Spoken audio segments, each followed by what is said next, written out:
करके आ जाओ।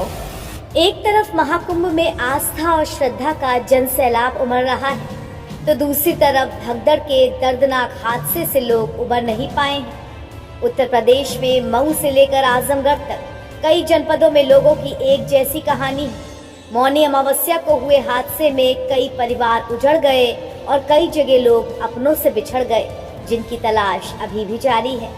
इसी क्रम में जनपद आजमगढ़ का भी एक परिवार शामिल है, जहां महिला अपनी बेटी बहू समेत 10 लोगों के साथ स्नान करने गई।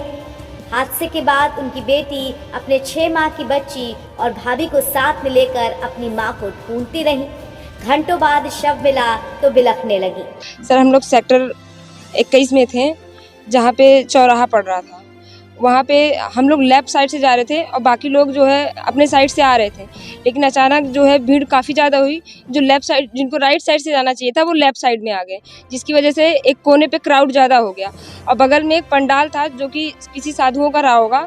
उनसे कहा गया उसको हटाने के लिए कि तोड़ दिया जाए उसको, ना तो वो तोड़ने दे रहे थे और ना ही जो है अगर तोड़ने की कोशिश भी की जा रही थी तो अंदर से वो लोग बड़े बड़े लट्ठे से मार रहे थे। हाँ, साधु लोग थे, अंदर लोग थे, वो साधु थे कि हाँ, लेकिन वो तो पंडाल तो था किसी सन्यासी का ही, जो भी रहा हो। उसके अंदर हमने किसी को देखा नहीं, ना वहाँ का कोई बैनर दिखा कि क्या है। और एक पुलिस से कहा गया कि सर इसको तुड़वाइए। उसने उसको खोलने की कोशिश की तो उसकी आंख में मिट्टी डाल दिए वो लोग। यही हुआ था वहाँ पे। इसके बाद हाँ, भगदड़ तो मच ही रही थी। अच्छा, मतलब आप लोग जब निकलने की कोशिश कर रहे थे तो पंडाल अगर हट गया होता हाँ, तो पंडाल शायद लोग सुरक्षित निकल हाँ, शायद जितने लोग की वहाँ पे 17 लोग मरे थे, शायद 17 लोग नहीं मरते, शायद कुछ ही लोग मरे होते हैं, उतने लोग ना मरे होते। मतलब जहाँ पर आप थी हाँ, 17 लोगों की मौत। हाँ, वहाँ 17 लोगों की मौत तो हुई जब ये थी। घटना हो गई, आपकी सास के साथ ये घटना हो गई, वो वहाँ मर गई है जो भी, तो आपने कैसे सूचना परिवार को दी? फिर उसके बाद क्या हुआ? सर, सब लोग अलग हो गए थे। वहाँ पे नेटवर्क भी काम नहीं कर रहा था, किसी का फ़ोन नहीं आ रहा था। मेरी जेठान थी, उन्होंने मुझे फ़ोन किया कि जहाँ पे हादसा हुआ था वहीं पे वापस आओ, तो मैं वहाँ पे आई। वहाँ आने के बाद हम देखा कि वो डेथ हो गई थी। हाँ। परिवार के कौन कौन लोग गए थे? परिवार के मेरी 2 ननद थी और मैं थी और मेरी सास थी और 2 चाचियाँ थी और एक बड़ी मम्मी थी, उनकी बहू थी, एक मौसी थी। तो सारे लोग आगे सब कुछ? नहीं, अभी 4 लोग फंसे हुए हैं। 4 लोग? हाँ। तो आप लोग फिर यहाँ कैसे पहुँचे? हम लोग को वहाँ पे जो एम्बुलेंस थी, पहले तो एम्बुलेंस आई, लेट हो रहा था, तो पुलिस प्रशासन से बहुत झगड़ा करने के बाद जो पुलिस की गाड़ी वहाँ लगी हुई थी, उन लोग से हमको लड़ना पड़ा, झगड़ना पड़ा, तब जाके उन लोगों ने वो गाड़ी प्रोवाइड की हमको। उसके बाद जो हमारी और फैमिली के लोग थे, हमने रिक्वेस्ट किया कि सर उन लोग को भी साथ में बैठाने दीजिए, चाहे जैसे भी हम लोग घुस के उसमें चले जाएंगे, लेकिन वो लोग नहीं बैठने दिए। हाँ, तभी हम लोग सब अलग हो गए। नहीं, एक सवाल बड़ा ये आ रहा है कि आप जब वहाँ कैजुअलिटी हो गई, दुर्घटना हो गई, तो क्या एम्बुलेंस या पुलिस वाले वहाँ गाड़ियों को नहीं आने दे रहे थे? सर देखिए, वो लोग तो आने ही देंगे, क्राउड इतना था तो गाड़ी उड़ के तो आएगी नहीं, आएगी तो उसी रास्ते से। जब क्राउड था उतना ज़्यादा तो वो ऐसे ला नहीं सकते, क्योंकि हम लोग भी जब हम लोग को ले जाया जा रहा था तो भी गाड़ी फंसी हुई थी, तो काफ़ी लोग हेल्प भी कर रहे थे, काफ़ी लोग सब भाग दौड़ कर रहे थे। तो आप लोग फिर वहाँ से कहाँ गए? अस्पताल? हम लोग को वहाँ से सेंटर 21 में लेके गया था, सेंट्रल हॉस्पिटल था, वहाँ ले जाया गया। वहाँ से फिर बॉडी को रेफ़र किया गया, कोई मेडिकल कॉलेज था वहाँ पे, वहाँ से हमने फिर बॉडी को रिकवर किया। आपकी सास की डेथ मौके पर हो गई थी? उस भगदड़ में हो गई थी, दबने से? हाँ, वो वहाँ मर चुकी थी। तो भीड़ एकदम आती थी, कहीं कोई गुंजाइश निकलने की? नहीं सर, बिल्कुल नहीं, अगर होती तो बच गई होती। मतलब रास्ते अवरुद्ध थे या भीड़ ज्यादा थी?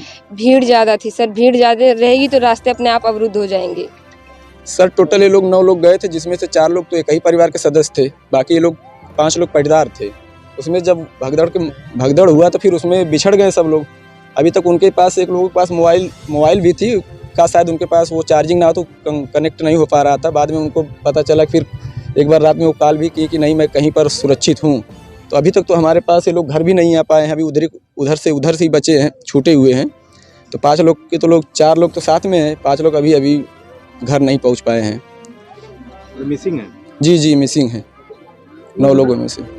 भाई ये हम कुवैत में थे और घर वाले जो है और गाँव मोहल्ले वाले फ़ोन किए कि ये भगदड़ मची थी, उसमें आपकी बीवी जो है पैर के नीचे आके उसकी मौत हो गई। तब से हम बहुत परेशान थे, कैसे करके वहाँ से फिर उनसे पैसा ले करके टिकट लेके अभी आ रहे हैं। परिवार के कितने लोग गए थे कुंभ में? परिवार में हमारा सारा परिवार जा चुका था वहाँ पे। सब 10 परिवार थे, सब चले गए थे। हमारे भाइयों की औरत, हमारे भाई की बहू, हमारी 2 बेटियां सब चली गई थी वहाँ पे। सब लोग वहाँ पे गए थे, बोले कि 144 साल बाद आया, फिर नसीब होगा कि नहीं होएगा, तो इसीलिए हम बोले जाओ अच्छा करके आ जाओ। पहले हम तो मना कर रहे थे कि मत जाओ, लेकिन बोले नहीं कि हम जाएंगे, जो है इतने साल के बाद यानी दर्शन करने को मिलेगा, नहाने को मिलेगा। इसीलिए हम बोले चलो पुण्य का काम कर रहे हैं, हम तो नहीं रह पाते हैं, कम से कम यही थोड़ा पुण्य कर लें। इसीलिए हमने कहा कि ठीक है आप चली जाओ। आपको क्या बताया गया कुवैत में? कुवैत में हमको ये बताया गया कि आपकी बीवी जो है गई थी नहाने, उनकी मौत हो गई, भगदड़ मची और उनकी मौत हो गई है। तब से जो हम बहुत परेशान थे। फिर कपिल को हमने बोला कि हमको जो है थोड़ा पैसे दे दे, और हमारी बीवी का इंतकाल हो गया है। तो वो अच्छी कपिल थी और वो फिर पैसे हमको दी टिकट के लिए, फिर जाके टिकट लिया और अब भी यही देखो आ रहे हैं घर पे। चलिए अब तो धीरज रखिए। परिवार में और कौन कौन लोग हैं आपके? परिवार में हमारे 2 बेटे 3 बेटी हैं। 2 बेटी और 2 बेटे की शादी हो चुकी है। एक बेटी अभी पढ़ रही है बरामी में। अभी हम उसका 26 में सोच रहे थे शादी करने के लिए, लेकिन हमारा तो सब कुछ उजड़ चुका है। अब कैसे हम शादी ब्याह करेंगे? हमको भी बहुत तकलीफ है। सरकार हमारी कुछ अगर मदद करती तो बहुत अच्छा होता है। हम लोग अपनी सरकार पे बहुत भरोसा करते हैं। मोदी और योगी के ऊपर जो ना बहुत ज़्यादा भरोसा करते हैं। जहां आजमगढ़ के इस परिवार के 4 लोग अभी भी लापता हैं, तो वहीं मऊ में भी चीख पुकार मची हुई है। यहां कोपनगंज थाना क्षेत्र के गांव में पूरी तरह मातम पसरा है। परिवार वालों का रो रो कर बुरा हाल है। सोचा था कि कुंभ स्नान करने गए हैं तो पुण्य कमाएंगे, मगर यहाँ तो अपने हमेशा हमेशा के लिए बिछड़ गए। मामला जो है महाकुंभ लगा, उसमें नहाने के लिए हम कल देखे कि सुबह 5:45 साढ़े 6 बजे लोग जा रहे थे। प्रभावती देवी थी और उनके पति लाला राजभर जी, और उनके साथ में एक और आगे जाकर के बैठे चंद्रभान राजभर जी। एक बैटरी वाली जो है रिक्शा से 3 लोग गए हैं मऊ में, और मऊ से ये लोग रोडवेज बस पकड़े हैं, रात में उतरे हैं।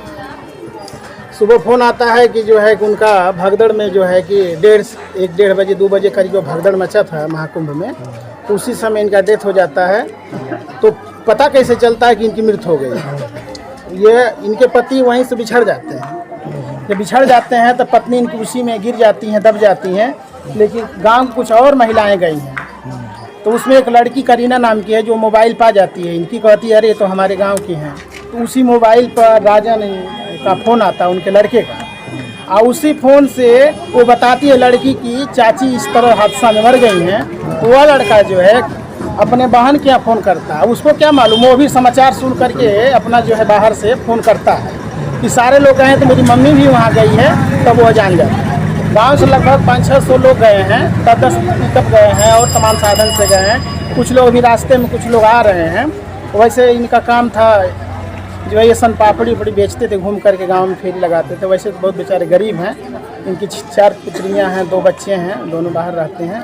ये 2 पुरानी घर रहा करते थे। इनकी उम्र लगभग 55 से 60 के बीच में दोनों लोग की है।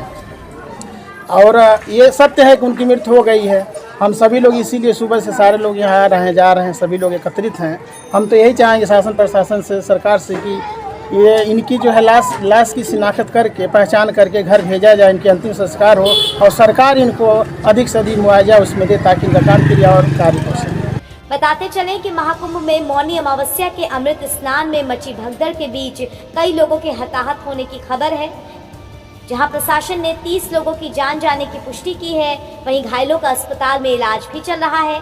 साथ ही मेले में गुम हुए लोगों की सूची भी जारी की गई है। NBT ऑनलाइन के लिए आजमगढ़ से अमन गुप्ता और मऊ से सौरभ राय के